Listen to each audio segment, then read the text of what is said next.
Jalur yang pertama adalah melalui jalur perdagangan.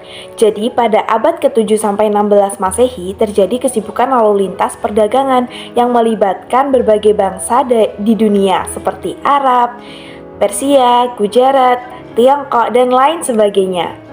Nah, para pedagang dari bangsa-bangsa tersebut yang beragama Islam, selain berdagang menjual komoditasnya, mereka juga menyebarkan agama Islam di Nusantara sekaligus mencari rempah untuk dijual kembali. Jadi teman-teman, jalur perdagangan ini merupakan jalur yang sangat efektif karena terjadi interaksi langsung antara pribumi dengan para pedagang muslim dalam perdagangannya. Bahkan para raja dan bangsawan turut serta dalam perdagangan tersebut, seperti mereka yang memiliki saham perdagangan juga yang menjual kapalnya. Sehingga hubungan ini dimanfaatkan oleh pedagang muslim sebagai sarana atau media dakwah untuk memenuhi kewajiban mereka sebagai seorang muslim, yakni menyebarkan ajaran Islam kepada siapapun tanpa paksaan. Yang kedua, penyebaran Islam melalui pernikahan. Penyebaran ini didasari dengan faktor ekonomi, di mana para pedagang-pedagang Islam relatif memiliki ekonomi yang lebih tinggi dibandingkan para pribumi. Hal itu membuat para pribumi atau wanita-wanita pribumi tertarik menjadi istri dari para pedagang. Dengan syarat sesuai ketentuan Islam, jika menikah harus masuk Islam terlebih dahulu. Tetapi para keluarga dan juga para wanita tidak keberatan karena syarat masuk Islam hanya mengucapkan syahadat, tidak ada ritual-ritual rumit lainnya. Seiring berkembangnya waktu atau beriringnya waktu, keturunan-keturunan dari mereka juga mengikuti atau memeluk agama Islam. Dengan begitu akan menciptakan sebuah lingkungan yang banyak orang Islamnya. Lalu seiring berjalannya waktu juga banyak juga para bangsawan-bangsawan yang menikahi wanita keturunan Islam atau perempuan keturunan Islam. Kemudian akhirnya keluarga muslim dengan status sosial ekonomi dan posisi politik yang tinggi di kerajaan menjadi menyebar luas hingga sekarang. Penyebaran Islam di Indonesia melalui pendidikan. Para ulama banyak yang mendirikan lembaga pendidikan Islam berupa pesantren. Pada lembaga ini, ulama memberikan pengajaran ilmu keislaman melalui pendekatan agar para santri mampu menyerap pengetahuan keagamaan yang baik. Selain itu, para ulama juga membangun langgar atau masjid di dekat tempat tinggal. Ini bertujuan untuk memudahkan proses penyampaian ajaran Islam kepada masyarakat setempat. Para ulama juga menggunakan kitab-kitab sastra sebagai media pengajaran agama Islam. Kitab-kitab ini ditulis menggunakan bahasa Jawa.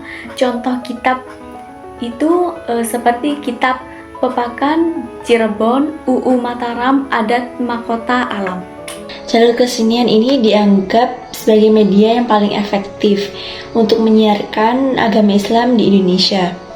Caranya yaitu yang paling terkenal di daerah Pulau Jawa, saluran islamisasi melalui kesenian pertunjukan wayang, seperti yang dapat diketahui bahwasanya Sunan Kalijaga adalah seorang tokoh yang paling mahir dalam menunjukkan atau mementaskan kesenian wayang ini.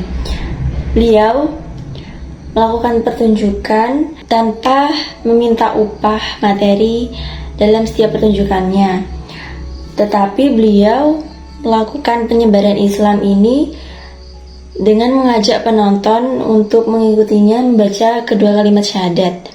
Sebagian besar cerita wayang masih diambil dari kisah Mahabharata atau Ramayana, tetapi mengandung unsur yang masih melalui ajaran Islam dan beberapa nama-nama tokoh Islami. Selain jalur kesenian wayang, ada pun juga jalur kesenian bangunan, seni pahat, seni tari, musik, dan seni sastra. Salah satu contoh yang dapat kita ambil dari seni pembangunan adalah Masjid Agung Demak dan beberapa bagian masjid-masjid yang dapat kita lihat di berbagai daerah di seluruh Indonesia. Penyebaran Islam melalui jalur tasawuf. Tasawuf adalah jalur yang tidak kalah pentingnya dalam proses islamisasi di Indonesia. Salah satu sifat khas dari ajaran ini adalah akomodasi terhadap budaya lokal, sehingga menyebabkan banyak masyarakat Indonesia yang tertarik untuk menerima ajaran tersebut. Pada umumnya, para pengajar tasawuf adalah guru-guru pengembara. Dengan sukarela, mereka menghayati kemiskinan. Selain itu, mereka juga sering berhubungan dengan perdagangan maupun mengajarkan teosofi yang telah bercampur dengan ajaran yang sudah dikenal luas masyarakat Indonesia. Mereka mahir dalam hal magis dan memiliki kekuatan penyembuhan. Di antara mereka juga ada yang menikahi gadis-gadis para bangsawan setempat. Penyebaran Islam melalui politik. Politik dapat dijadikan sebagai sarana untuk penyebaran Islam yang paling efektif dalam menyebarkan pengaruh Islam di masyarakat. Penyebaran Islam di Indonesia melalui politik biasanya dilakukan di lingkungan kerajaan. Pengaruh politik kerajaan sangat membantu tersebarnya Islam karena biasanya masyarakat akan mengikuti agama rajanya. Ajaran Islam pun semakin mudah tersebar seiring berjalannya perkembangan kerajaan. Seperti di kawasan Maluku, Sulawesi, Sumatera, terjadi perubahan corak dari Hindu menjadi Islam. Jalur politik juga ditempuh ketika kerajaan Islam menaklukkan kerajaan non-Islam baik di Sumatera, Jawa, Sulawesi, dan Indonesia bagian timur.